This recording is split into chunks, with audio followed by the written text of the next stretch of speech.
ಇವತ್ತ 7 ದಿವಸ ಅಂತಂದ್ರೆ ಇನ್ನೇನು ಬಹಳ ದಿನ ಉಳಿಯಲ್ಲ, ಇನ್ನೊಂದು 4 ದಿನ. ಅಂದ್ರ ಅಧ್ಯಾತ್ಮ ಅನ್ನುವಂಥದ್ದು ಹೆಂಗ ಅಂತಂದ್ರ ಎಷ್ಟು ನೋಡಿದ್ರು ಕಡಿಮೆ ಅಂತ, ಎಷ್ಟು ಕೇಳಿದ್ರು ಕಡಿಮೆ ಅಂತ.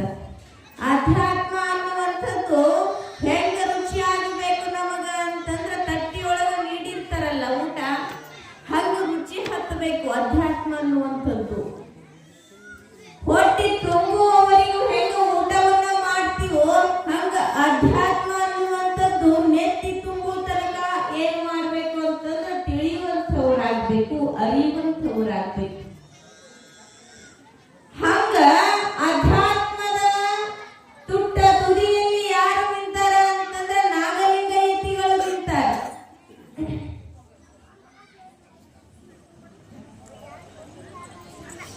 ಇಲ್ಲಿ ಮನುಷ್ಯನನ್ನ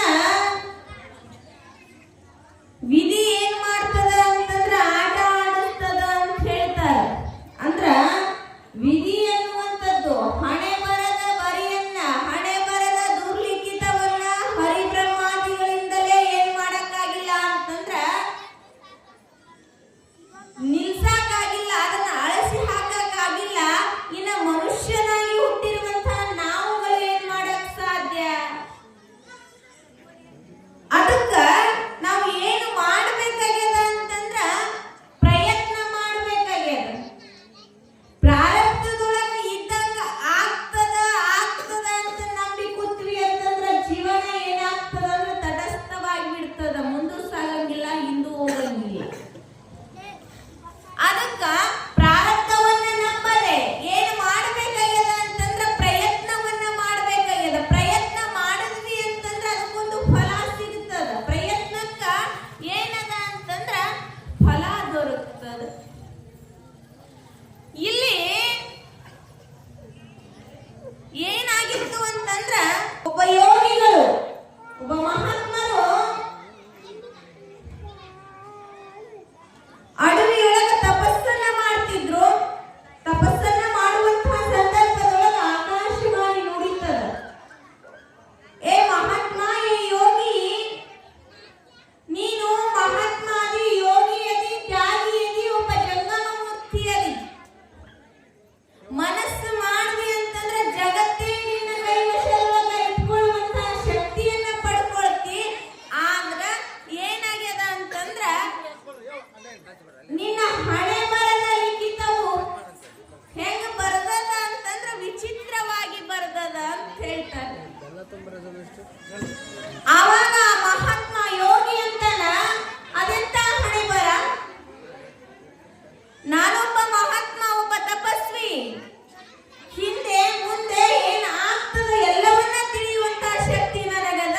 ಇನ್ನ ನನ್ನ ಹಣೆ ಬರದ ದುರ್ಲಿಖಿತವನ್ನ ಅಳ್ಸಾಕ ನನ್ನಿಂದ ಆಗಂಗಿಲ್ಲ, ಏನ್ ಹೇಳು ಅಂದ. ಆವಾಗ ಆ ದೈವ ನುಡಿತದ. ಏನಂತ ನುಡಿತು ಅಂತಂದ್ರ, ಮಹಾತ್ಮ, ಕೆಲವೇ ಕೆಲವು ದಿನದೊಳಗ ಏನಾಗ್ತದ ಅಂತಂದ್ರ ನಿನ್ನ ಮದುವೆ ಆಗ್ತದ. ಒಬ್ಬ ಮಹಾತ್ಮನಿಗೆ ನುಡಿತಾ ಇದೆ ದೈವ, ಕೆಲವೇ ಕೆಲವು ದಿನದೊಳಗ ನಿನ್ನ ಮದುವೆ ಆಗ್ತದ. ಅದು ಯಾರ ಜೊತೆ ಅಂತಂದ್ರ ಕೀಳು ಕುಲದ ಹೆಣ್ಣು ಮಗಳ ಜೊತೆ ನಿನ್ನ ಮದುವೆ ಆಗ್ತದ. ಮದುವೆಯಾಗಿ 1 ವರ್ಷದೊಳಗ ನಿನಗೆ ಇನ್ನೊಂದು ಹೆಣ್ಣು ಮಗು ಹುಟ್ಟುತ್ತದ. 1 ವರ್ಷದೊಳಗ ಒಂದು ಹೆಣ್ಣು ಮಗು ಆಗ್ತದ. ಆಮೇಲೆ ಏನಾಗ್ತದ ನಿನ್ನ ಜೀವನದೊಳಗ ಅಂತಂದ್ರೆ ಮತ್ತೆ ಅದೇ ಮಗಳನ್ನ ಮದುವೆ ಆಗ್ತಿ. ನಿನ್ನ ಗರ್ಭದಿಂದ ಹುಟ್ಟಿರುವಂತಹ ಅದೇ ಹೆಣ್ಣನ್ನ ನೀನು ಮರಳಿ ಮದುವೆ ಆಗ್ತಿ. ಆಮೇಲೆ ಮತ್ತೆ ಒಂದು ಗಂಡು ಮಗುವಿಗೆ ನೀನು ಜನ್ಮವನ್ನ ಕೊಡ್ತಿ ಅಂತಂದಾಗ ಆ ಮಹಾತ್ಮ ಯೋಗಿ ಅಂತಾನ, ನಾನೊಬ್ಬ ತಪಸ್ವಿ ಅದೀನಿ, ಒಬ್ಬ ಮಹಾತ್ಮ ಯೋಗಿ ಅದೀನಿ. ವರ್ಷಗಳೆಲ್ಲ ಎಷ್ಟೋ ವರ್ಷಗಳ ಕಾಲ ಏನು ಮಾಡೀನಿ ಅಂತಂದ್ರೆ ತಪಸ್ಸನ್ನ ಮಾಡೀನಿ. 3 ಲೋಕಗಳನ್ನ ನನ್ನ ಕೈವಶ ಮಾಡಿಕೊಳ್ಳುವಂತಹ ಶಕ್ತಿ ನನ್ನೊಳಗದ ಅಂತಂದ್ರ ಇದೇನು ದೊಡ್ಡದಲ್ಲ ನನಗಿದೇನು ದೊಡ್ಡದಲ್ಲ ಅಂತ ಹೇಳಿ ಏನ್ ಮಾಡಿದ ಮಹಾತ್ಮ ಅಂತಂದ್ರ ದೈವಿಕ ಸವಾಲನ್ನ ಹಾಕ್ತಾನ. ಅಂದ್ರ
ಆಗಿತ್ತು.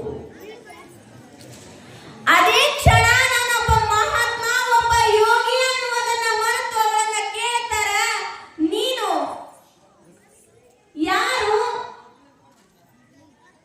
ನಾನೊಂದು ಮಾತು ಕೇಳ್ತೀನಿ, ಅದಕ್ಕೆ ನೀನು ಒಪ್ಪಿಗೆಯನ್ನ ಕೊಡ್ತೀಯೇನು ಅಂತಂದಾಗ ನಾನೊಬ್ಬ ಹೀಗೆ ಒಬ್ಬರು ಮಗಳು ಅಂತ ಹೇಳಿದ್ರ, ತನ್ನ ಜಾತಿ ಹೇಳಿಲ್ಲ. ಇಂಥವ್ರ ಮಗಳು ಅಂತ ಹೇಳಿದಾಗ ಅವ್ರಂತಾರ, ಹಾಗಾದ್ರ ನಾನೊಬ್ಬ ಮಹಾತ್ಮ ಅದೀನಿ, ನೀನ ನನ್ನ ಮದುವೆ ಆಗ್ತೀನೋ ಅಂತ ಕೇಳಿದ್ರ. ಕೇಳಲು, ನಿನ್ನಂತ ಒಬ್ಬ ಯೋಗಿ ಆಗ್ತಿ ಅಂದ್ರೆ ನಾನು ಯಾಕೆ ಒಲ್ಲಲ್ಲಿ, ನನ್ನ ತಂದೆ ತಾಯಿಯನ್ನ ಕೇಳ್ರಿ ಅಂತ ಹೇಳಿದ್ರು. ಹೋದ, ಎಲ್ಲ ಬಿಟ್ಟ, ತಾನು ಏನು ಅನ್ನೋದನ್ನ ಮರೆತು ಬಿಟ್ಟ. ಹೋಗಿ ಅವರ ತಂದೆ ತಾಯಿಗೆ ಕೇಳ್ತಾನ, ಏನು ಕೇಳ್ದ ಅಂದ್ರೆ, ನಿಮ್ಮ ಮಗಳನ್ನ ನನಗೆ ದಾರಿಯಲ್ಲಿ ಕೊಡ್ರಿ. ಒಬ್ಬ ಮಹಾತ್ಮ ಮದುವೆ ಆಗ್ತಾನ ನನ್ನ ಮಗಳನ್ನ ಅಂತ ಹೇಳಿ ಕೊಟ್ರು. ಬಂದ, ಮದುವೆ ಮಾಡ್ಕೊಂಡು ಕುಟೀರಕ್ಕೆ ಹೆಂಡತಿಯನ್ನ ಕರ್ಕೊಂಡು ಬಂದ್ರು. ಬಂದ ಮೇಲೆ 1 ವರ್ಷ ಆಗ್ತದ. 1 ವರ್ಷ ಒಂದು ಹೆಣ್ಣು ಮಗು ಹುಟ್ಟದ. ಹೆಣ್ಣು ಮಗು ಹುಟ್ಟಿ 1 ವರ್ಷದ ಮಗು ಆಗ್ತದ. ಆವಾಗ ಮತ್ತೆ ದೈವ ನುಡಿತದ, ಆಕಾಶವಾಣಿ ಆಗ್ತದ. ಏ ಮಹಾತ್ಮ, ಎಲ್ಲಿ ಹೋಯಿತು ನಿಂದು? ಎಲ್ಲಿ ಹೋಯಿತು ನಿನ್ನ ತಪಸ್ಸಿನ ಶಕ್ತಿ? ಎಲ್ಲಿ ಹೋಯಿತು ನಿನ್ನ ಯೋಗಿಯ ಶಕ್ತಿ? ನಾನು ಹೀಗೆ 3 ಲೋಕಗಳನ್ನ ಗೆಲ್ಲುವಂತ ಶಕ್ತಿ ಅದ ಅಂತಿದ್ದೆಲ್ಲ ಎಲ್ಲಿ ಹೋಯಿತು? ಅವಾಗ ಮಹಾತ್ಮಗ ಅರಿವಾಯಿ.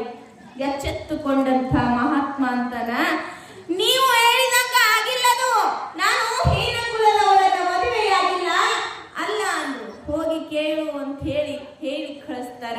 ಮಹಾತ್ಮ ಬಂದು ಅವಳನ್ನು ಕೇಳ್ತಾರ, ನಿನ್ನ ಕುಲ ಯಾವುದು? ಯಪ್ಪ, ನಾನೊಬ್ಬ ಹೀನ ಕುಲದವಳು. ಗಂಡನಿಗೆ ಅಂತಾಳಕಿ, ನೋಡ್ರಿ ನಾನೊಬ್ಬ ಹೀನ ಕುಲದವಳು.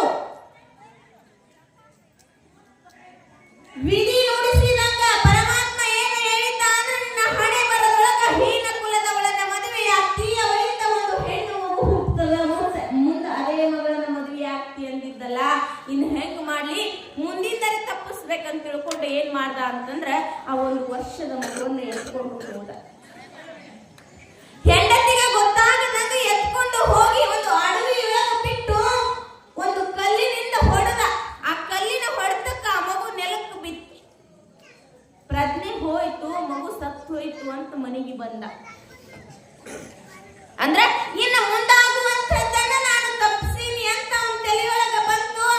ದಿನ ಹೋಯ್ತು ಹೋದ ಬಳಕ ಏನಾಗಿತ್ರಿ, 12 ವರ್ಷ ಕಳೆದಿತ್ತು. 12 ವರ್ಷ ಆದ ಮೇಲೆ ಏನಾಗಿತ್ತು ಅಂತಂದ್ರ, ಆ ಮಗು ಎಲ್ಲಿ ಬೆಳೆಯಕತ್ತಿತ್ತು ಅಂತಂದ್ರ ಅಡವಿ ಒಳಗೆ ಬೆಳೆಯಕತ್ತಿತ್ತು. 12 ವರ್ಷದ ಚೆಲುವೆಯಾಗಿ ಬಹಳ ಚಂದ ಆಗಿದ್ರು. ಅವಳ ಸೌಂದರ್ಯ, ಅವಳ ರೂಪ ಹೆಂಗಿತ್ತು ಅಂತಂದ್ರ ವರ್ಣಿಸಲು ಅಸಾಧ್ಯ ಅನ್ನುವಂಗಿತ್ತು. ಹೀಗಿರುವಾಗ ಅಡವಿ ಒಳಗೆ ಎಲ್ಲಾ ಪ್ರಾಣಿ ಪಕ್ಷಿಗಳ ಜೊತೆ ಬೆಳೆದಿರುವಂತ ಆ ಮಗಳು ಒಂದ್ಸರಿ ನಾಟಕದವರು, ಆಟ ಆಡೋರು ಹೊರಟಿದ್ರು. ಅವಳನ್ನು ಕಂಡ್ರು. ಅವಳ ಸೌಂದರ್ಯ ನೋಡಿ ಅಂತಾರ, ನಿನಗೆ ಯಾರು ಇಲ್ಲೇನು ಅಂತ ಕೇಳಿದ್ರು. ಅವಾಗ ಅಕ್ಕಿ ಅಂತಾಳ, ಯಾರು ಇಲ್ಲ, ನಾನೊಬ್ಬ ಅನಾಥಳು, ಇಲ್ಲಿ ಬೆಳೆಯಕತ್ತೀನಿ. ಇವರೇ ಎಲ್ಲರೂ ನನ್ನ ತಂದೆ ತಾಯಿಯಂದಿರು, ಇವರೇ ನನ್ನ ಸಂಬಂಧಿಕರು. ಹಂಗಾದ್ರೆ ಕೇಳು, ನಮ್ಮ ಜೊತೆ ಬಾ, ನಿನ್ನನ್ನ ನನ್ನ ಮಗಳನ್ನ ನೋಡ್ಕೊಳ್ತೀವಿ ಅಂತ ಕರ್ಕೊಂಡು ಹೋದ್ರು. ಎಲ್ಲಿ ಹೋದ್ರು? ಯಾವ ಮಹಾತ್ಮ ಇದ್ನಲ್ಲ ಅದೇ ಗ್ರಾಮಕ್ಕೆ ಹೋದ್ರು. ಮಹಾತ್ಮರು ಊರ ಹೊರಗೊಂಡು ಕುಟೀರರು. ಆದ್ರೆ ಅದೇ ಊರಿಗೆ ಇವರು ಹೋದ್ರು. ಹೋಗಿ ಒಂದು ಮಂಟಪವನ್ನ ಹೂಡಿ ತಮ್ಮ ಆಟ ದಿನಾಲು ಪ್ರದರ್ಶನ ಮಾಡ್ತಿದ್ರು.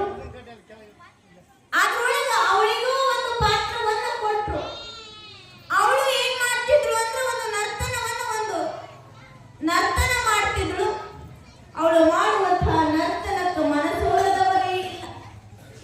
ಎಲ್ಲರೂ ಏನ್ ಮಾಡಿದ್ರು ಅಂತಂದ್ರೆ, ಕಕ್ಕಾಬಿಕ್ಕಿಯಾಗಿ ನೋಡಕ್ಕ ಸಣ್ಣವರಿಂದ ಹಿರಿಯವರವರಿಗೂ ಬರಾಕತ್ರು. ಎಷ್ಟು ಚಂದ ಅವಳ ಸೌಂದರ್ಯ ನೋಡಕಂತಾನೆ ಬರಾಕತ್ರು. ಒಬ್ಬರಿಂದ ಒಬ್ಬರಿಗೆ ಎಲ್ಲಿ ಹೋಯ್ತ್ರಿ? ಅದು ಮಹಾತ್ಮನ ಕುಟೀರಕ್ಕೆ ಹೋಯ್ತು. ಮಹಾತ್ಮ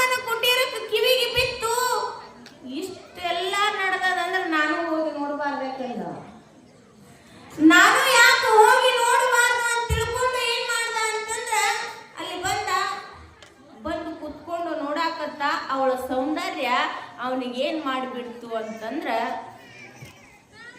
ತಲ್ಲಣಗೊಳಿಸ್ಬಿಡ್ತು. ಅವಳನ್ನ ನೋಡಿದ ತಕ್ಷಣ ಎಲ್ಲವನ್ನ ಮರ್ತು ಬಿಟ್ಟವ. ಎಲ್ಲವನ್ನ ಮರ್ತು ವಿಚಾರ ಮಾಡ್ದ. ಅವಳ ಹಿಂದಿರುವಂತಹ ದೊಡ್ಡವರಿಗೆ ಹಿರಿಯರಿಗೆ ಕೇಳ್ತಾನ, ಅವಳನ್ನ ನನಗೆ ಮದುವೆ ಮಾಡಿ ಕೊಟ್ರಿ ಅಂದ್ರೆ ನಿಮ್ಗೆ ಇಷ್ಟು ಹಣ ಕೊಡ್ತೀನಿ, ಅವಳನ್ನ ನನಗೆ ಕೊಟ್ರಿ ಅಂದ್ರೆ ನಿಮ್ಗೆ ಇಷ್ಟು ಹಣ ಕೊಡ್ತೀನಿ ಅಂದಾಗ ಅವರಿಗೆ ಹಾದಿಯೊಳಗ ಸಿಕ್ಕವಳು ನಮ್ಗೆ ಇಷ್ಟು ಹಣ ಬರ್ತದಂತ ಕೊಟ್ಬಿಟ್ಟು ಕರ್ಕೊಂಡು ಬಂದು ಮದುವೆಯಾಗಿ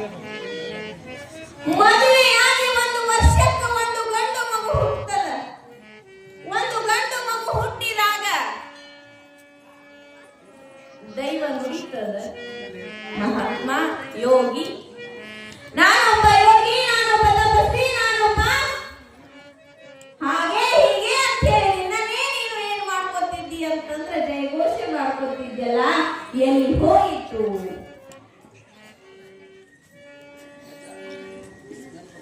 ಎಲ್ಲಿ ಹೋಯಿತು ಆ ನಿನ್ನ ತಪಸ್ಸಿನ ಶಕ್ತಿ?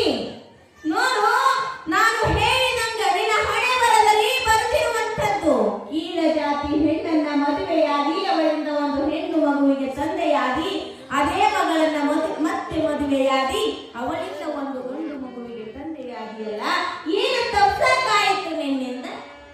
ಅವಂದ ಏನು ಅಂತ, ನನ್ನ ಮಗಳನ್ನ ಯಾವತ್ತೂ ಕೊಂಡು ಬಂದಿದ್ದ ಅಡುಗೆ ಹೋಗಿ ಅದು ನನ್ನ ಮಗಳಲ್ಲ ಅಂತಂದಾಗ ಚಿಕ್ಕ ವಯಸ್ಸಿನೊಳಗ ನಿನ್ನ ಮಗುವಿನ ತಲೆಗೆ ಒಂದು ಕಲ್ಲಿನ ಗುರುತದ ಹೋಗಿ ನೋಡು. ನಿನ್ನ ಮಗಳಿಗೆ ಏನು ಹೊಡೆದಿಲ್ಲ, ಆ ಕಲ್ಲಿನ ಗುರುತು ಹೊಡೆಯದ, ಬೇಕಾದ್ರೂ ನಿನ್ನ ಮಗಳಿಗೆ ಕೇಳು ಹೋಗುವಂತಂದಾಗ ಹೋಗಿ ಬಂದ ಹೆಂಡತಿನ ಕೇಳಿದ, ನೀ ಯಾರು, ಹೆಂಗ, ಏನು ಅಂತ ಹೇಳಿ. ಅವಾಗ ಹೇಳ್ತಾಳ, ನನ್ನ ಸಣ್ಣ ವಯಸ್ಸಿನೊಳಗ ನನ್ನ ತಂದೆ ನನಗೆ ಅಡವಿಗೆ ತಂದು ಬಿಟ್ಟು ಕಲ್ಲಿನಿಂದ ಹೊಡೆದು ಸತ್ತಳು ಅಂತ ಬಿಟ್ಟು ಹೋದ. ನಾನು ಪ್ರಾಣಿ ಪಕ್ಷಿಗಳ ಮಧ್ಯದೊಳಗ ಬೆಳೆದು ದೊಡ್ಡವಳಾದ. ಅವಾಗ ಇವರು ಕರ್ಕೊಂಡು ಬಂದ್ರು, ಹಿಂಗೆಲ್ಲ ಆಯ್ತು ಅಂತ ಹೇಳಿದ್ರು. ಆ ಕ್ಷಣ ಬೆಚ್ಚಿ ನೆಲಕ್ಕೆ ಬಿದ್ದ ಶಿವಶಿವ. ಹೇ ಪಾಪು ವಿಧಿಯೇ, ನಿನ್ನ ಬಲ್ಲಿದವರು ಬೇರಾರುಂಟು, ರೂಪು ಗೆಳಿಸಿದೆ ಮಹಾಮಹಿಮರನ್ನೆಲ್ಲ. ಸುಭಾಷಿತಕಾರರು ಹೇಳ್ತಾರೆ, ಒಬ್ರು ಹೇಳ್ತಾರೆ, ಏನ್ ಹೇಳಿದ್ರು ಅಂತಂದ್ರ ವಿಧಿಯನ್ನ ಕುರಿತು ಹೇಳ್ತಾರ. ಅಲ್ಲ ವಿಧಿಯೇ, ನೀನು ಸಾಮಾನ್ಯನಲ್ಲ, ರೂಪು ಗೆಳಿಸಿದೆ ಮಹಾಮಹಿಮರನ್ನೆಲ್ಲ ಅಂದ್ರು. ಮಹಾಮಹಿಮರನ್ನೆಲ್ಲ ಅಂದ್ರೆ ತಪಸ್ವಿಗಳನ್ನ, ಮಹಾತ್ಮರನ್ನ, ಯೋಗಿಗಳನ್ನ, ತ್ಯಾಗಿಗಳನ್ನ, ಇವರನ್ನೆಲ್ಲ ಏನು ಮಾಡ್ಯದ ವಿಧಿ ಅಂತಂದ್ರೆ ಆಟ ಆಡ್ಸ್ಯದ. ವಿಶ್ವಾಮಿತ್ರ ಒಂದೇ ಒಂದು ಕ್ಷಣದೊಳಗೆ ಏನಾಗ್ತಿದ ಅಂದ್ರೆ ಮೂರು ಲೋಕಕ್ಕೆ ಒಳ್ಳೆಯಾಗ್ತಿದ್ದ. ಒಂದು ಕ್ಷಣ ಬಿಟ್ಟಿದ್ರ, ಒಂದೇ ಕ್ಷಣದೊಳಗ ಹೆಣ್ಣಿನ ತಾಳಕ್ಕ ಏನಾದ ಅಂತಂದ್ರೆ ಹೋಗ್ಬಿಟ್ಟ. ಅಂದ್ರ ವಿಧಿ ಅನ್ನುವಂಥದ್ದು ಏನ್ ಮಾಡ್ತದ ಅಂತಂದ್ರ ಯಾರನ್ನೂ ಬಿಟ್ಟಿಲ್ಲ, ಎಲ್ಲರ ಮನಸ್ಸನ್ನ ಏನು ಮಾಡಿಬಿಡ್ತದ ಅಂತಂದ್ರ ತಲ್ಲಣಗೊಳಿಸಿ ಬಿಡ್ತದ. ಪುಣ್ಯಾತ್ಮರೇ, ಹಂಗ ಇದನ್ನ ಯಾಕೆ ನಿಮಗೆ ಹೇಳ್ದ ಅಂತಂದ್ರ ಜಗನ್ಮಾತೆ ಎಂದೆನಿಸಿಕೊಂಡಿರುವಂತ ಪಾರ್ವತಿ ದೇವಿಯೂ ಕೂಡ ಏನಾಗಿದ್ರು ಅಂತಂದ್ರ, ಇಲ್ಲಿ ನಾಗಲಿಂಗ ಅವಧೂತರು ಎಲ್ಲಿಗೆ ಬಂದಾರ ಅಂತಂದ್ರ ಬನಶಂಕರಿಗೆ ಬಂದಿದ್ದಾರೆ. ಬನಶಂಕರಿಗೆ ಬಂದು ಜಗನ್ಮಾತೆಯ ಮುಂಭಾಗದೊಳಗೆ ನಿಂತು ಅವಳನ್ನು ಸ್ತುತಿ ಮಾಡಿ, ಅವಳ ಪೂಜೆಯನ್ನ ಮಾಡಿ, ಸ್ಮರಣೆಯನ್ನ ಮಾಡಿ, ಜಯಘೋಷವನ್ನ ಮಾಡಿ, ಅವಳಿಗೆ ನಮಸ್ಕಾರವನ್ನ ಸಲ್ಲಿಸಿ, ಅಲ್ಲಿರುವಂತಹ ಎಲ್ಲಾ ದೇವಾಲಯವನ್ನು ಸುತ್ತಿ, ಅಲ್ಲಿರುವಂತಹ ಪುಷ್ಕರಣಿಯನ್ನ ನೋಡಿ, ಅನೇಕ ತರದ ವೈಭೋಗವನ್ನೆಲ್ಲ ನೋಡ್ತಾ ನೋಡ್ತಾ ಏನ್ ಮಾಡಿದ್ರು ಅಂತಂದ್ರ ಅಲ್ಲಿಂದ ಎಲ್ಲಿಗೆ ಬಂದ್ರು ಅಂತಂದ್ರ ಮಹಾಕೂಟಕ್ಕೆ ಬರ್ತಾರೆ. ಬನಶಂಕರಿಯ ನಿನ್ನ ಮಹಾಕೂಟಕ್ಕೆ ಬರ್ತಾರೆ. ಅದನ್ನೆಲ್ಲ ಸೊಬಗನ್ನ ನೋಡ್ತಾ ನೋಡ್ತಾ ಮಹಾಕೂಟಕ್ಕೆ ಬಂದು ಅಲ್ಲಿರುವಂತ ದೇವಾಲಯವನ್ನು ಒಮ್ಮೆ ಸುತ್ತು ಹಾಕಿ ಅಲ್ಲಿರುವಂತ ಎಲ್ಲಾ ದೇವತೆಗಳ ದರ್ಶನವನ್ನ ಮಾಡಿಕೊಂಡ್ರು. ದರ್ಶನ ಮಾಡಿಕೊಂಡು ಅಲ್ಲಿಯೂ ಕೂಡ ತಮ್ಮದೇ ಆಗಿರುವಂತಹ ರೀತಿಯೊಳಗ ಅದು ಹೇಗೆ ಮಹಾಕೂಟವಾಯಿತು ಅನ್ನುವಂಥದ್ದನ್ನ ಏನ್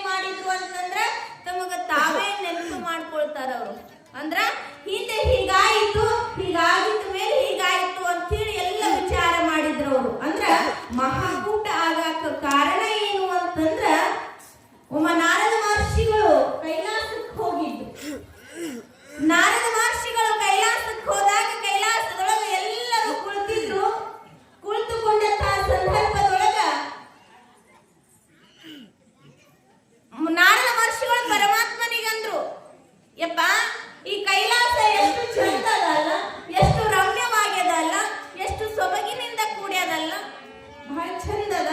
ಅದಕ್ಕೆ ಎಲ್ಲರೂ ಇಲ್ಲಿ ಆನಂದವಾಗಿದ್ದೀರಲ್ಲ, ಆದ್ರೆ ಭೂಲೋಕದೊಳಗ ಹಂಗಿರ್ಲಿಕ್ಕಿಲ್ಲ ಅಂದ್ರು. ಅವಾಗ ಪರಮಾತ್ಮ ಅಂತಾನ, ಅಲ್ಲ ಇದೇ ಕೈಲಾಸದಾಗ ಭೂಲೋಕದೊಳಗೂ ಕೂಡ ಇರಬಹುದೇನೋ, ಒಂದು ಸರಿ ನೋಡಿ ಬಾಲ ಅಂದಾಗ ನಾರದ ಮಹರ್ಷಿಗಳು ತಿರುಗಾಡಿ ಬಂದು ನೋಡ್ತಾರ.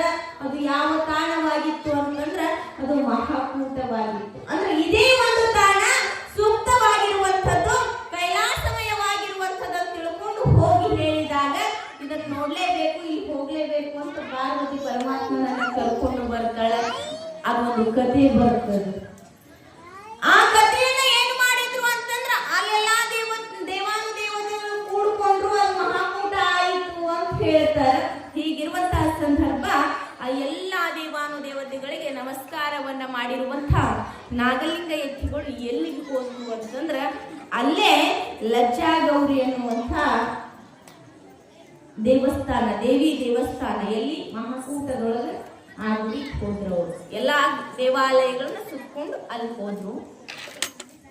ಅಲ್ಲಿ ಹೋಗಿ ಒಳಗೆ ಹೋಗ್ಬೇಕಂದ್ರೆ ಗುಡಿಯೊಳಗೆಲ್ಲ ಹೆಣ್ಮಕ್ಳು, ಗುಡಿಯಲ್ಲೆಲ್ಲ ಹೆಣ್ಮಕ್ಳು ನಿಂತಿದ್ರು. ಒಬ್ಬ ಹೆಣ್ಮಕ್ಳು ಬಂದು ನಿಂತು, ಯಪ್ಪ ನೀ ಯಾರೋ ಏನೋ ನಮಗೆ ಗೊತ್ತಿಲ್ಲ, ಆದ್ರೆ ಈ ಗಂಡ್ಮಕ್ಳಿಗೆ ಪ್ರವೇಶ ಇಲ್ಲ ಅಂದ್ರು ಅವರು. ನಾಗಲಿಂಗ ಎತ್ತಿಗಳಂದ್ರು, ಯಾಕಂದ್ರು ಅವರು, ನನಗೆ ಯಾಕೆ ಒಳಗೆ ಪ್ರವೇಶ ಇಲ್ಲ, ಎದ್ರ ಸಲುವಾಗಿ ನನಗೆ ಒಳಗೆ ಪ್ರವೇಶ ಇಲ್ಲ, ಒಳಗೆ ಏನು ನಡೆದದ, ಅಂತದ್ದು ಏನದ ಅಂತ ಕೇಳಿದ್ರು. ಕೇಳಿದಾಗ ಹೆಣ್ಮಕ್ಳು ಅಂತಾರ, ಯಪ್ಪ ಈ ಗಂಡ್ಮಕ್ಳು ಬರಬಾರ್ದು, ಬೇಡ ಅಂತಾರ. ಆವಾಗ ನಾಗಲಿಂಗ ಎತ್ತಿಗಳಂತಾರ, ಅಷ್ಟು ಬೇಡ ಅನ್ನಕತ್ತೀರಿ ಅಂದ್ರೆ ನಾ ಬರೋನಿ ಅಂದ್ರು ಅವರು. ಬ್ಯಾಡ ಅನ್ನಕತ್ತೀರಿ ಅಂದ್ರೆ ನಾ ಅಲ್ಲಿ ಬರ್ಲೇಬೇಕು ಅಂತ ಅವ್ರನ್ನ ಸರಿಸಿ ಒಳಗೆ ಹೋಗಿ ನೋಡ್ತಾರ. ಅಲ್ಲಿ ಏನಾಗಿತ್ತು ಅಂತಂದ್ರ ಜಗನ್ಮಾತೆಯ ಮೂರ್ತಿ ಒಂದು ಪರಮಾತ್ಮನ ವಿರಹ ವೇದನೆಯಿಂದ ತಲ್ಲಣಗೊಳ್ಳುವಂತಹ ಒಂದು ಮೂರ್ತಿಯಾಗಿತ್ತು. ಅಂದ್ರ ದಿಗಂಬರೆಯಾಗಿ ಮಲಗಿಕೊಂಡಂತಹ ಒಂದು ಹೆಣ್ಣು ಮೂರ್ತಿ ಅದು. ಆ ಕ್ಷಣ ಅಲ್ಲಿ ಏನು ನಡೆದಿತ್ತು ಅಂತಂದ್ರ ಆ ದಿಗಂಬರೆಯಾಗಿರುವಂತಹ ಮೂರ್ತಿ ಮೇಲೆ ಹೆಣ್ಮಕ್ಳು ಸಕ್ರಿಯನ್ನ ಹಾಕಿ ಆ ಸಕ್ರಿಯನ್ನು ಲೆಕ್ಕ ಹಾಕ್ತಿದ್ರು. ನಾಗಲಿಂಗ ಎತ್ತಿಗಳಂದ್ರು, ಏನಿದು ಅಂದ್ರು ಅವರು, ಏನಿದು ಹೊಲಸ, ಏನು ಮಾಡಾಕತ್ತೀರಿ ಅಂತಂದಾಗ ಎಲ್ಲಾ ಹೆಣ್ಮಕ್ಳು ಅಂತಾರ, ಯಪ್ಪ ನಮ್ಮ ಮದುವೆಯಾಗಿ ಬಹಳ ವರ್ಷಗಳಾಗ್ಬಿಟ್ಟವ, ಮಕ್ಕಳಿಲ್ಲ ಅಂತೇಳಿ ಕಷ್ಟಪಟ್ಟು ಮಕ್ಕಳನ್ನ ಕೊಡ್ತಾಳ ಅಂತ ಎಲ್ಲ ಹಿರಿಯರು ಹೇಳ್ಯಾರ. ಅದಕ್ಕೆ ಒಂದು ಈ ಒಂದು ಪೂಜಾ ಮಾಡಾಕತ್ತೀವಪ್ಪ ಮಕ್ಕಳ ಸಲುವಾಗಿ. ಮಕ್ಕಳ ಫಲ ಇಲ್ಲ ಅಂತಂದ್ರೆ ಜಗತ್ತಿನ ಜನ ನೋಡುವಂತಹ ದೃಷ್ಟಿ ಹೆಂಗಿರ್ತದ, ನುಡಿಯುವಂತಹ ನುಡಿ ಹೆಂಗಿರ್ತದ, ನಿನಗೆ ಗೊತ್ತದಲ್ಲಪ್ಪ, ನೀ ತಿಳಿದ ಮದಿಯಲ್ಲ ಅಂತಂದಾಗ ನಾಗಲಿಂಗ ಎತ್ತಿಗಳು ಹೇಳ್ತಾರ, ಹುಚ್ರ್ಯಾ ಅಂದ್ರಂತವ್ರು. ಹುಚ್ರ್ಯಾ, ಮಕ್ಕಳಿಲ್ಲ ಅಂತಂದ್ರ ಹಿಂಗ ಹೋಗಿ ಕಲ್ಲಿನ ಮೇಲೆ ಸಕ್ರೆ ಸುರಿದು ಕಲ್ಲು ನೆಕ್ಕಿದ್ರ ಮಕ್ಕಳು ಆಗಂಗಿಲ್ಲ, ಕಲ್ಲು ಸೌಂಡ್ ಹೋಗ್ತದೆ ಹೊರತು ಮಕ್ಕಳ ಫಲ ಸಿಗಂಗಿಲ್ಲ. ಯಾಕಂತಂದ್ರ ಕರ್ಮ. ಮಕ್ಕಳು ಆಗಿಲ್ಲ ಅಂತಂದ್ರೆ ಅದಕ್ಕೆ ಏನು ಉದ್ದೇಶ, ಅದಕ್ಕೇನು ಕಾರಣ ಅಂತಂದ್ರೆ ಹಿಂದಿನ ಜನ್ಮದ ಕರ್ಮ. ಈ ಜನ್ಮಕ್ಕೆ ಏನಾಗ್ತದ ಅಂದ್ರೆ ತಾಗ್ತದ, ಮಕ್ಕಳಾಗಂಗಿಲ್ಲ ಅಷ್ಟೇ. ಅದಕ್ಕ ಹುಚ್ಚರಂಗ ಕಲ್ಲು ನೆಕ್ಕು ಬೇಡ್ರಿ, ಭಕ್ತಿಯಿಂದ ಜಗನ್ಮಾತೆಯನ್ನು ಸ್ಮರಿಸಿ. ಆದ್ರ ಇದೇ ಲಜ್ಜಾಗೌರಿ ಯಾರು ಅಂತಂದ್ರ ಪಾರ್ವತಿ.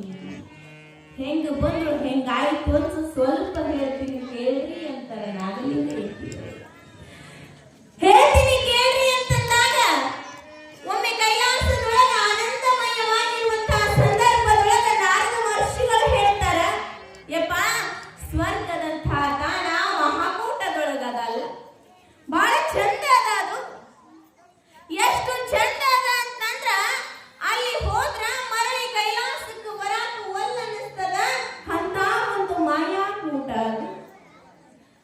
ಚಂದದ ಅಂದಾಗ ಪಾರ್ವತಿಯ ಮನಸ್ಸ ಏನಾಗ್ತದ, ಚಂಚಲಗೊಳ್ತದ. ನಾ ಹೋಗ್ಬೇಕು. ಪಾರ್ವತಿ ಅಂತ ನಾನು ನೀವು ಹೋಗು ನಡ್ರಿ ಅಂತ ಹೇಳಿ ಒತ್ತಾಯ ಮಾಡ್ತಾಳ. ಪರಮಾತ್ಮ ಅಂತಾನ ಬ್ಯಾಡ ಅಂದವ. ಅಲ್ಲಿ ಯಾರದಾರ ಅಂತಂದ್ರ ಮನ್ಮಥ ಅದಾರ. ಅಂದ್ರ ಕಾಮನ ಹಾವಳಿ ಜಾಸ್ತಿ ನಡೀತದ ಅಲ್ಲಿ. ಅಂತ ಸ್ಥಳಕ್ಕೆ ನಾವು ಹೋಗಬಾರ್ದು, ಬೇಡ ಗೌರಿ ಅಂತಂದಾಗ ಪಾರ್ವತಿ ಕೋಪಗೊಳ್ತಾಳ. ಇಲ್ಲ, ನಾನು ಹೋಗಲೇಬೇಕು, ನಾವೀರ್ವರು ಅಲ್ಲಿ ಹೋಗಿ ಸುಖವಾಗಿ ಒಂದಷ್ಟು ಕಾಲವನ್ನು ಕಳೆದು ಬರೋಣ ನಡಿ ಅಂತೇಳಿ ಪರಮಾತ್ಮನನ್ನ ಒತ್ತಾಯ ಪೂರ್ವಕವಾಗಿ ಕರ್ಕೊಂಡು ಬರುವಂತವಳಾಗ್ತಾಳೆ.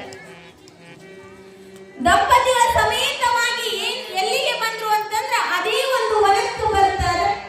ಆ ವನಕ್ಕೆ ಬಂದಾಗ ಅಲ್ಲಿ ಏನಿತ್ತು ಅಂತಂದ್ರ ಸ್ವರ್ಗ ತಾಣವಾಗಿತ್ತು. ಆ ಸಂದರ್ಭ ಇಬ್ರು ಹಂಗೆ ಅದ.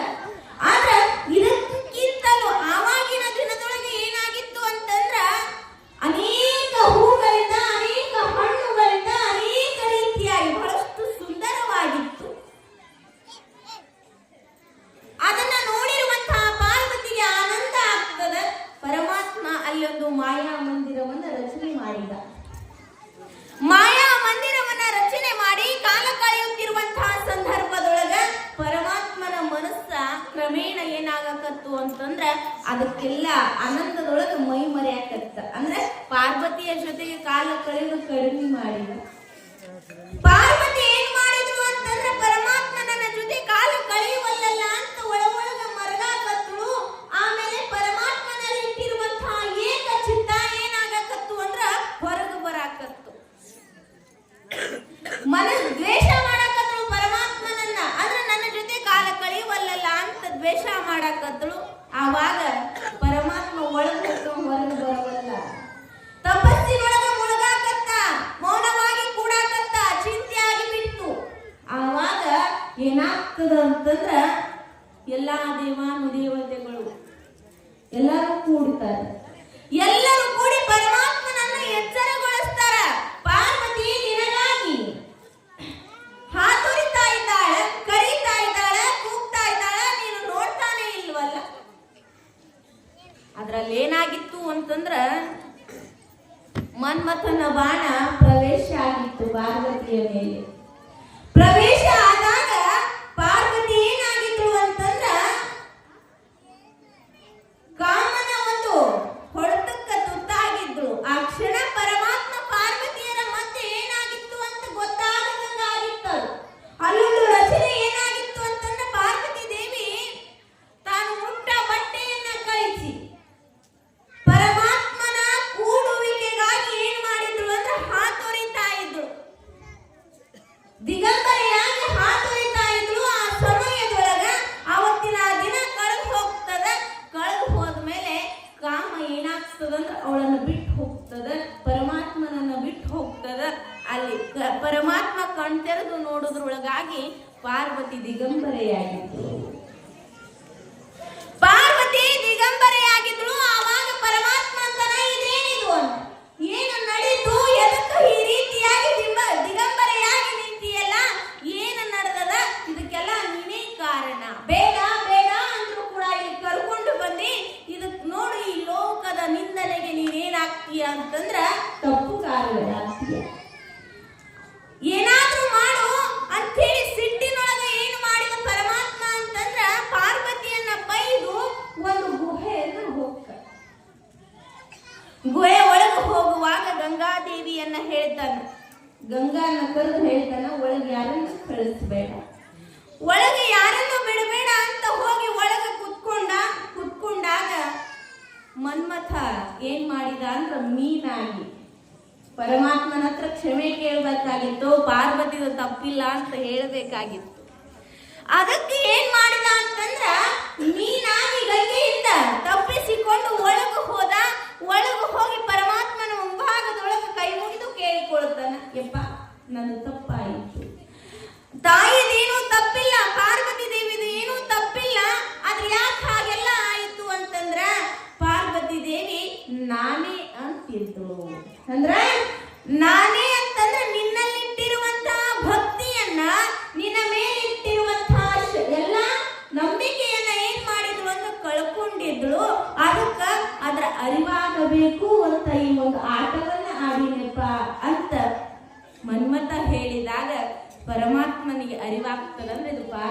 ತಪ್ಪಲ್ಲ, ಇವನ ಆಡಿಸಿರುವಂತಹ ಆಟದ ಅಂತ ತಿಳ್ಕೊಂಡು ಮರಳಿ ಬಂದಂಥ ಪರಮಾತ್ಮ ಪಾರ್ವತಿಗೆ ಹೇಳ್ತಾನ, ಚಿಂತೆ ಮಾಡಬೇಡ, ಏನು ಮಾಡು ಅಂತಂದ್ರ ಸ್ವಲ್ಪ ದಿನಗಳ ಕಾಲ ಇಲ್ಲೇ ಇರುವಂಥವಳಾಗು. ಆನಂತರ ಒಬ್ಬ ಮಹಾತ್ಮ ಒಂದು ಬಟ್ಟೆಯನ್ನ ನೇರು ನಿನಗೆ ತಂದು ಕೊಡ್ತಾನ. ಆ ಬಟ್ಟೆಯನ್ನು ಉಟ್ಟು ಏನು ಮಾಡು ಅಂತಂದ್ರ ಬನಶಂಕರಿ ಒಳಗ ಇದ್ಕೊಂಡು ಬೇಡಿದವರಿಗೆ ಬೇಡಿದ್ದನ್ನ ಕೊಡ್ತಾ ಸಲುವಂತವಳಾಗು. ನಾನು ಕೂಡ ಇಲ್ಲೇ ಇರ್ತೀನಿ ಅಂತ ಹೇಳಿ ಪರಮಾತ್ಮನೂ ಕೂಡ ಇಲ್ಲೇ ಉಳ್ಕೊಂಡು, ಪಾರ್ವತಿಯೂ ಕೂಡ ಇಲ್ಲೇ ಉಳ್ಕೊಂಡು, ಬಂದಂತಹ ಎಲ್ಲಾ ದೇವತೆಗಳು ಇಲ್ಲೇ ಉಳ್ಕೊಂಡ್ರು. ಅದಕ್ಕೆ ಇವಳಿಗೆ ಲಜ್ಜಾಗೌರಿ ಅಂತ ಕರೆದ್ರ. ಅವರು ನಡೆದಂತಹ ಘಟನೆಗಾಗಿ ಪಾರ್ವತಿಯನ್ನ ಲಜ್ಜಾಗೌರಿ ಅಂತ ಕರೆದ್ರು. ಆದ್ರೆ ಅವಳು ಏನಾಗ್ಯಾಳ ಅಂತಂದ್ರ ಬನಶಂಕರಿ ಒಳಗೆ ಹೋಗಿ ನೆಲ್ಕೊಂಡಳ. ಅಲ್ಲಿ ನಡ್ಕೋರಿ, ಇಂಥ ವಿಚಿತ್ರ ಹೊಲಸು ಕೆಲಸ ಮಾಡಬೇಡ್ರಿ ಅಂತ ಹೇಳಿ ನಾಗಲಿಂಗ ಯತಿಗಳು ಏನ್ ಮಾಡಿದ್ರು ಅಂತಂದ್ರ ಹೆಣ್ಣು ಮಕ್ಕಳಿಗೆಲ್ಲರಿಗೂ ಬೋಧನೆಯನ್ನ ಮಾಡಿ ಆಶೀರ್ವಾದವನ್ನ ಮಾಡುವಂಥವ್ರಾಗ್ತಾರ. ಅಂದ್ರ ಮಕ್ಕಳು ಆಗ್ಲಿ ನಿಮಗ ಅಂತ ಹೇಳಿ ತಮ್ಮ ಹಸ್ತವನ್ನ ಮಸ್ತಕದ ಮೇಲೆ ಆಶೀರ್ವಾದವನ್ನ ಮಾಡಿ ಹೇಳುವಂಥವ್ರಾಗ್ತಾರೆ ಪುಣ್ಯಾತ್ಮರು. ಜಯಮಂಗಲಂ. ಎಲ್ಲರಿಗೂ ಮಕ್ಕೂಟದ ಮಹಾತ್ಮೆಯನ್ನ ಹೇಳ್ತಾ, ಮಕ್ಕಳು ಆಗಿಲ್ಲ ಅಂತಂದ್ರ ಅದು ಈಗಿಂದಲ್ಲ, ಅದು ಹಿಂದಿನ ಜನ್ಮದ ಕರ್ಮ ಅಂತ ಹೇಳ್ತಾರೆ. ಸತ್ಯ ಅದು. ಹಿಂದಿನ ಜನ್ಮದ ಕರ್ಮ ಈ ಜನ್ಮಕ್ಕೂ ನಾವು ಏನ್ ಮಾಡ್ಬೇಕಾಗ್ಯದ ಅಂದ್ರೆ ಕಳೀಲೇಬೇಕಾಗ್ಯದ. ಇವಾಗ ನಾನು ಪೂಜಾ ಮಾಡ್ತೀನಿ, ಪುನಸ್ಕಾರ ಮಾಡ್ತೀನಿ, ನಾನು ಒಬ್ಬ ಯೋಗಿ ಅದೀನಿ, ತಪಸ್ಸು ಮಾಡೀನಿ, ಅದನ್ನ ಮಾಡೀನಿ ಅಂತಂದ್ರಲ್ಲ, ಹಿಂದಿನ ಕರ್ಮ ಕಳೀಲೇಬೇಕು. ಮಹಾತ್ಮರು, ಯೋಗಿಗಳು, ತ್ಯಾಗಿಗಳು ಎಲ್ಲರೂ ಅದನ್ನ ಕಳೆದ ಹೋಗ್ಯಾರ. ಯಾರಿಗೂ ಆ ಕರ್ಮ ಬಿಟ್ಟೇ ಇಲ್ಲ. ಹುಬ್ಬಳ್ಳಿಯ ಸಿದ್ಧಾರೂಢ ಯತಿಗಳು ಏನೆಲ್ಲ ಇತ್ತವರಲ್ಲಿ, ಬೇಕು ಬೇಡ ಎಲ್ಲ ಮಾಡಬಹುದಾಗಿತ್ತು. ಆದ್ರೆ ಕರ್ಮ ಅವ್ರಿಗೆ ಏನ್ ಮಾಡ್ಲಿಲ್ಲ ಅಂತಂದ್ರ ಊಟ ಮಾಡಕ್ ಬಿಡ್ಲೇ ಇಲ್ಲ. ಏನ್ ಮಾಡ್ತಿದ್ರು ಅಂತಂದ್ರ ಮಣ್ಣಿನ ಪ್ರಯಾಣದೊಳಗ ಮಣ್ಣನ್ನ ಕಲಿಸಿ ಕುಡಿತಿದ್ರು. ಅವ್ರ ಕರ್ಮ ಹೆಂಗಿತ್ತು ನೋಡ್ರಿ, ಮಣ್ಣನ್ನ ಕಲಿಸಿ ಕುಡಿತಿದ್ರು. ಕರ್ಮ ಯಾರನ್ನು ಬಿಟ್ಟಿಲ್ಲ, ಅದು ಬಿಡುವುದೂ ಇಲ್ಲ. ಹಂಗ ನಾವೆಲ್ಲ ಏನು ಮಾಡ್ಬೇಕಾಗ್ಯದ ಅಂತಂದ್ರ ಕರ್ಮದ ಜೊತೆ ಕಾಲ ಕಳಿಬೇಕಾಗ್ಯದ. ಅಂದ್ರೆ ಕರ್ಮ ಕಳಿಲೇಬೇಕು, ಉಣ್ಲೇಬೇಕಾಗ್ಯದ. ಅದಕ್ಕ ಹೇಳ್ತಾರ, ಇವತ್ತ ಮಾಡಿದ್ದು ಇವತ್ತ ಉಣ್ಬೇಕಂತ, ನಾಳೆ ಉಣ್ತೀನಿ ಬಿಡ್ರಿ ಅಂದ್ರೆ ಯಾರು ಬಿಡೋರಿಲ್ಲ. ಹಂಗ ನೀ ಮಾಡಿದ್ದು ನೀನೇ ಉಣ್ಣು ಅಂತಂದ್ರು, ನಾ ಮಾಡಿದ್ದು ಬೇರೆಯವ್ರಿಗೆ ಕೊಡ್ಬೇಕು ಅಂದ್ರೂ ಆಗಂಗಿಲ್ಲ. ನಾ ಮಾಡಿದ್ದು ನಾನೇ ಕಳಿಬೇಕಾಗ್ಯದ, ನಾ ಮಾಡಿದ್ದು ನಾನೇ ಉಣ್ಬೇಕಾಗ್ಯದ. ಹೇಳ್ತಾರಲ್ಲ, ಆಚ ಮಾಡುದು ಮೊಮ್ಮಗ, ಮೊಮ್ಮಗ ಮಾಡುದು ಮರಿ ಮೊಮ್ಮಗ, ಅದೆಲ್ಲ ಸುಳ್ಳ. ಇವತ್ತ ನಾ ಮಾಡಿದ್ದು ನಾನೇ ಕಳಿಬೇಕಾಗ್ಯದ. ಇದೇ ಸತ್ಯ. ಹೌದಲ್ಲ? ಅದಕ್ಕ ಇದೆಲ್ಲ ಅಶಾಶ್ವತ ಅಂತ ಗೊತ್ತದ ನಮಗ. ಈ ಸಂಬಂಧಗಳು ಇದೆಲ್ಲ ಏನದಲ್ಲ, ಯಾವುದು ನಮ್ಮದು ನಂದು ಅಂತ ನೆಚ್ಚಿ ನಾವು ಜೀವನ ಮಾಡಕತ್ತೀವಲ್ಲ, ಇದು ಎಲ್ಲವೂ ಅಶಾಶ್ವತವಾಗಿರುವಂಥದ್ದು. ಇದು ಯಾವುದು ನಮ್ಮದಲ್ಲ. ಗೊತ್ತಾದ ಆದ್ರೂ ಕೂಡ ಗೊತ್ತಿಲ್ಲದಂಗ ಬದುಕಾಕತ್ತೀವಿ. ಹೌದಲ್ಲ?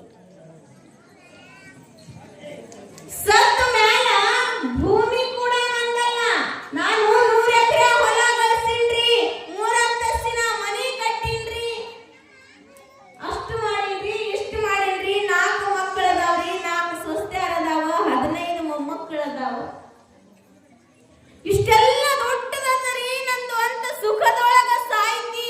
ಆದ್ರ ಸತ್ತ ಮ್ಯಾಲ ಎಲ್ಲಿ ಹೋಗ್ತೀವಿ? ಇರೋ ತನಕ ಯಾವತ್ತೂ ಶಿವ ಅನ್ಲಿಲ್ಲ, ಹರ ಅನ್ಲಿಲ್ಲ, ಗುರು ಅನ್ಲಿಲ್ಲ. ಸಾಯುವಾಗ ಹರ ಅಂದ್ರೇನು, ಗುರು ಅಂದ್ರೆ ಭೂಮಿ ತಾಯಿ ಅಂತಾಳಂತ, ಹುಚ್ಚ ನಂದು ನಂದು ನಂದು ನಂದು ಬಡದಾಡಿ ಸತ್ ಹೋದೆಲ್ಲ, ನಾ ನಿನ್ನ ಸೊತ್ತಲ್ಲ. ಭೂಮಿ ತಾಯಿ ಏನಂತ ನಗತಾಳ ಅಂತಂದ್ರ, ನಾನು ನಿನ್ನ ಸೊತ್ತಲ್ಲ, ನಿನ್ನಂತವ್ರು ರಾಜ ಮಹಾರಾಜರು ನನ್ನನ್ನ ನಂದು ನಂದು ನಂದು ಅಂತ ಬಡದಾಡಿ ಸತ್ ಹೋಗ್ಯಾವ, ನಾ ಯಾರ ಸೊತ್ತು ಆಗಿಲ್ಲ ಅಂತ ಭೂಮಿ ತಾಯಿ ನಗತಾಳಂತ್ರಿ. ಯಾಕಂತಂದ್ರ ಯಾರ ಜೋಡಿನೂ ಬಂದಿಲ್ಲ, ಯಾರ ಜೋಡಿನೂ ಹೋಗಂಗಿಲ್ಲ. ಆಕಿಗೆ ಗೊತ್ತದ ನಾ ಯಾರು ಸೊತ್ತಲ್ಲ ಅಂತೇಳಿ.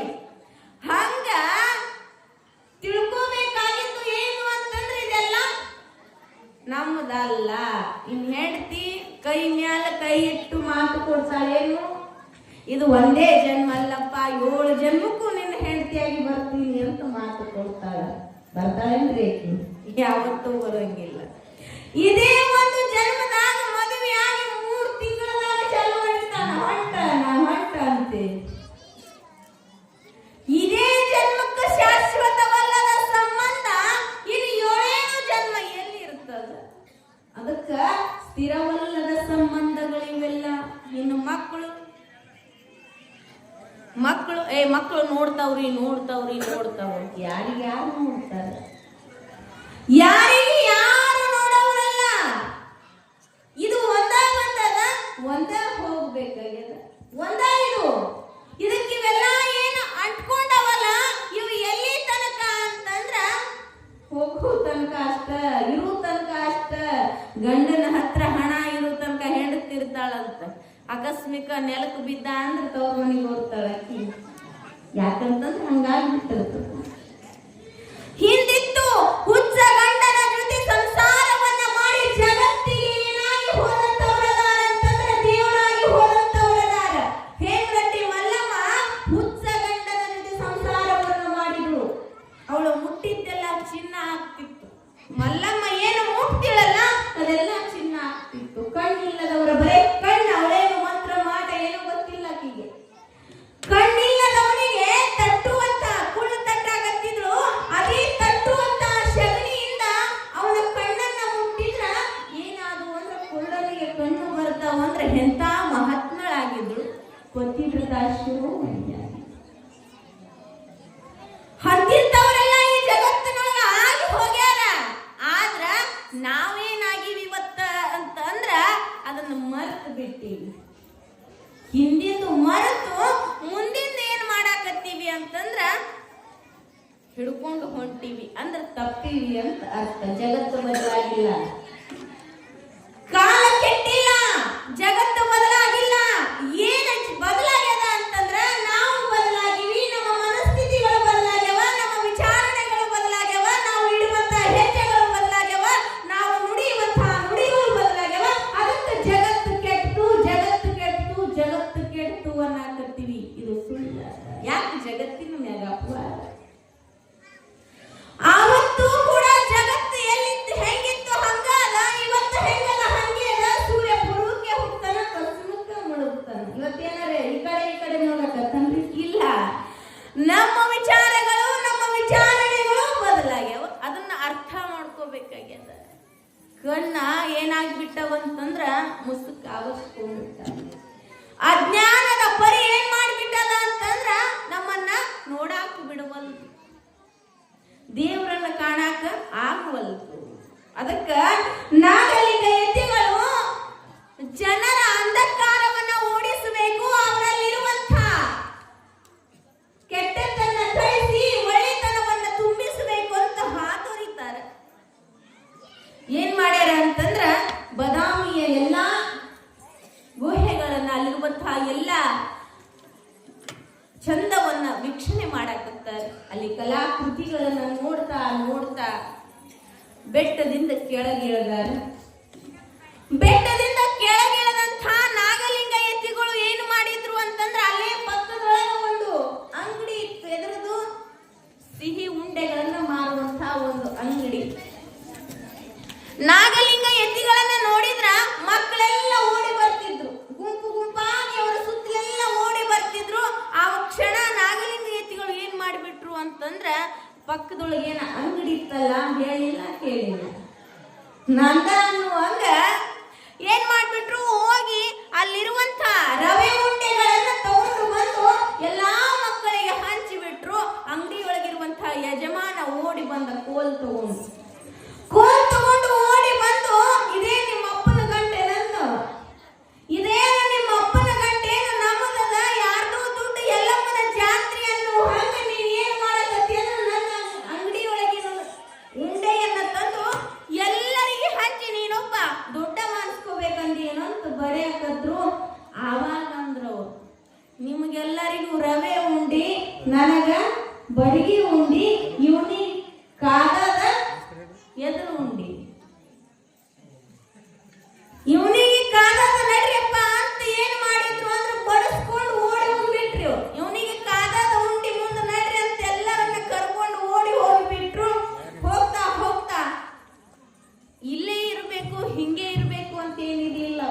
ಎಲ್ಲೆಲ್ಲ ಸಿಕ್ಕರು ಊಟ ಮಾಡಬೇಕು, ಅದು ಯಾವುದು ಇರಲಿಲ್ಲ ಅವ್ರಿಗೆ. ಮನಸ್ಸು ಬಂತು ಅಂದ್ರೆ ಕಾಲ ಕಳಿತಿದ್ರು, ಮನಸ್ಸು ಬರ್ಲಿಲ್ಲ ಅಂದ್ರೆ ಹೊರಟು ಬಿಡ್ತಿದ್ರು. ಹಂಗ ಮಕ್ಕಳ ಜೊತೆ ಕಾಲ ಕಳೆದು ಹೊರಟು ಬಿಟ್ರು. ಹೋಗ್ತಾ ಹೋಗ್ತಾ ಮುಂದ ಏನಾಗ್ತದ ಅಂತಂದ್ರ ಆ ಸಿಹಿ ಉಂಡೆ ಮಾರುವಂತಹ ವ್ಯಾಪಾರಿಗೆ ತನ್ನ ಅರಿವಿನ ಅಂದ್ರ ನಾಗಲಿಂಗ ಎತ್ತಿಗಳಿಗೆ ಹೊಡೆದಿದ್ದಕ್ಕ ಪಶ್ಚಾತ್ತಾಪವನ್ನ ಪಡುವಂಥವ ಆಗ್ತಾನ. ಅವಾಗ ಗೊತ್ತಾಗ್ತದ ನನಗ ಯಾಕೆ ಹಿಂಗಾಯಿತು ಅಂತ ಹೇಳಿ. ಅವಾಗ ಕ್ಷಮೆ ಯಾಚಿಸ್ತಾನ. ಆದ್ರ ಕಳೆದು ಹೋಗಿತ್ತು, ಸಮಯ ಗತಿಸಿ ಹೋಗಿತ್ತು. ಅದಕ್ಕ ಹೇಳ್ತಾರ, ಮಿಂಚಿ ಹೋದ ಕಾಲಕ್ಕ ಚಿಂತಿಸಿ ಫಲ ಇಲ್ಲ ಅಂತ. ಆದ್ರ ಮಕ್ಕಳಿಗೆ ಬೇಕಾಯ್ತು, ಕಳೆದ. ಹೀಗೆ ಮುಂದೆ ಏನ್ ಮಾಡ್ತಾ ಇದ್ದಾರೆ ಅಂತಂದ್ರ ಹೋಗುವಂತವ್ರಾಗ್ತಾರ. ಹೋಗ್ತಾ ಹೋಗ್ತಾ ನಾಗಲಿಂಗ ಎತ್ತಿಗಳಿಗೆ ಬಹಳಷ್ಟು ಶಿಷ್ಯ ಬಳಗ ಆಗಿಬಿಡ್ತದ. ಅಲ್ಲಿ ಅಲ್ಲಿ ಅಲ್ಲಿ ಶಿಷ್ಯ ಬಳಗ ಆಗಿ ಎಲ್ಲರೂ ಯಪ್ಪ ನಾನಿನ್ನ ಶಿಷ್ಯ ಆಗ್ತೀನಿ, ನಾನಿನ್ನ ಶಿಷ್ಯ ಆಗ್ತೀನಿ ಅಂತ ಬೆನ್ನು ಹತ್ತಕ್ ಚಾಲು ಮಾಡ್ತಾರೆ. ಹೀಗಿರುವಂತ ಸಂದರ್ಭದೊಳಗೆ ಒಂದ್ಸರಿ ಏನಾಗ್ಯದ ಅಂತಂದ್ರ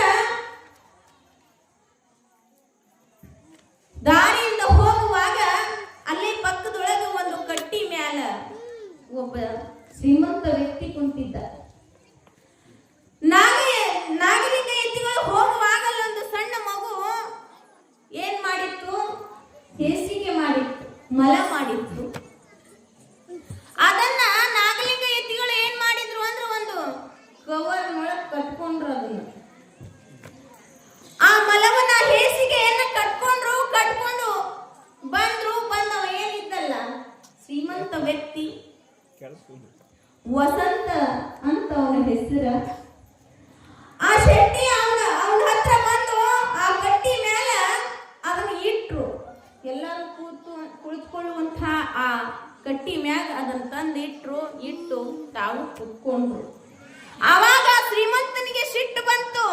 ಏ ಹುಚ್ಚ ಅಂತ, ಅಲ್ಲ ನಿನಗೆ ಏನಾರ ಆಗಿಲ್ಲ, ಅಲ್ಲ ಎಷ್ಟು ಹುಚ್ಚಾದಿ, ಹೊಲಸ ಹೇಸಿಗೆಯನ್ನ ಮಲವನ್ನ ತಂದು ಕುಳಿತುಕೊಳ್ಳುವಂತಹ ಜಗಲಿ ಮೇಲೆ ತಂದು ಇಟ್ಟಿಯಲ್ಲ, ಎಂತವಾದಿ, ನಿನಗೆ ಏನಾರ ಬುದ್ಧಿ ಆಗಿಲ್ಲ ಅಂತಂದಾಗ ನಾಗಲಿಂಗ ಎತ್ತಿಗಳಂತಾರ, ದೇವರಾಗಬೇಕಂತ ಒಳಗಿದ್ರಲ್ಲ, ಬರಬೇಕದು, ಬಿಡಬೇಕು ಅಂತ ಅನ್ಕೊಂಡ್ರ ಆಗಂಗಿಲ್ಲ, ಪ್ರಯತ್ನ ಮಾಡಿ ಜಿಗಿಬೇಕು. ಆವಾಗ ಏನಾಗ್ತದ, ಸಿಗ್ತದ. ಹುಚ್ಚ ಅಂದ್ರು ಅವ್ರು. ಶ್ರೀಮಂತನಂತಾರ, ಹೊಲಸ ಅನ್ನಕತ್ತಿಯಲ್ಲ, ನೀ ಎಲ್ಲಿದ್ದಿ ಅಂದ್ರು ಅವ್ರು. ಯಾವಾಗ ತಾಯಿಯ ಗರ್ಭದೊಳಗೆ ಎಲ್ಲಿದ್ದೀನಿ ಅಂತ ಕೇಳ್ತಾರ ಅವರು. ಎಷ್ಟು ಜಾಗದೊಳಗ ಹೊಲಸ, ಮಲ, ಮೂತ್ರ, ಕ್ರಿಮಿ ಕೀಟಾದಿಗಳ ಮಧ್ಯದೊಳಗಿದ್ದಿ 9 ತಿಂಗಳ.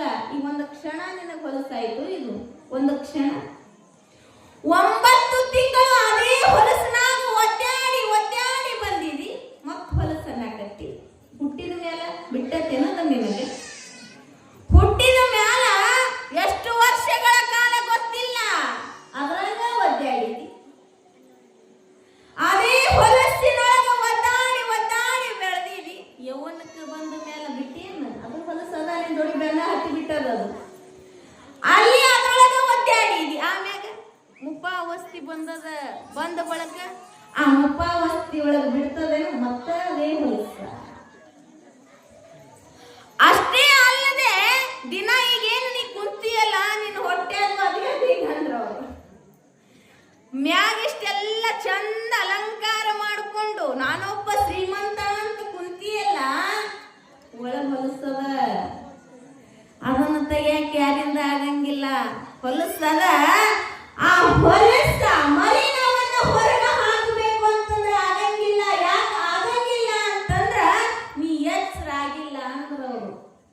ನೀ ಎಚ್ಚರಾಗಿಲ್ಲ. ಯಾವಾಗ ಎಚ್ಚರ ಆಗ್ತಿ ಆವಾಗ ಏನಾಗ್ತಿ ಅಂತಂದ್ರೆ ಈ ಹೊಲಸಿನಿಂದ ಹೊರಗೆ ಬರ್ತಿ. ಎಲ್ಲಿ ತನಕ ಹೊಲಸ ಅಂತಿರ್ತಿ ಅಲ್ಲಿ ತನಕ ನಿನಗೆ ಏನು ಸಿಗಂಗಿಲ್ಲ ಅಂತಂದ್ರೆ ಗುರುನಾಥನ ಪಾದ ಸಿಗಂಗಿಲ್ಲ. ಯಾಕಂತಂದ್ರೆ ನೀ ಹೊಲಸಿನೊಳಗಾಗಿ ಯಾವತ್ತ ನಿನ್ನ ಮನಸ್ಸ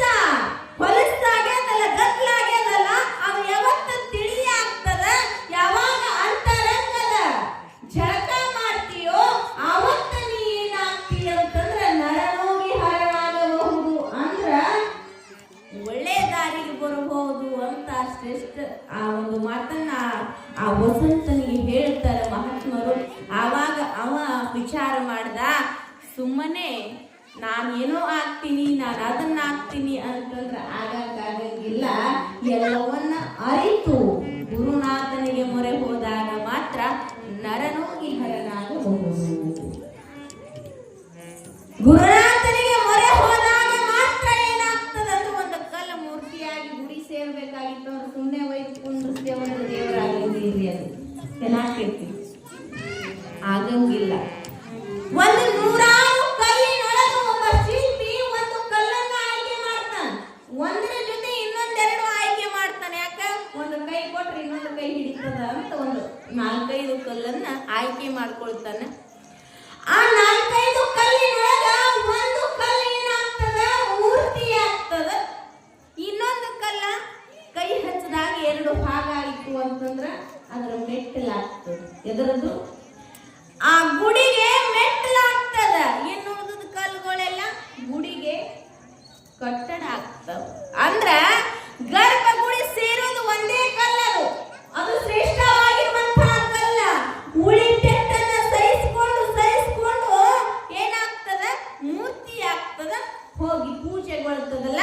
ಹಂಗ ಈ ಮಾನವ ಏನಾಗ್ಬೇಕಾಗಿದೆ ಈ ಮನುಷ್ಯ ಅಂತಂದ್ರ ಗುರುವಿನ ಕೈಯೊಳಗ, ಗುರುವಿನ ಕೈಯಾಗ ಸಿಕ್ಕು ಪವಿತ್ರ ಆಗ್ಬೇಕಲ್ಲದ.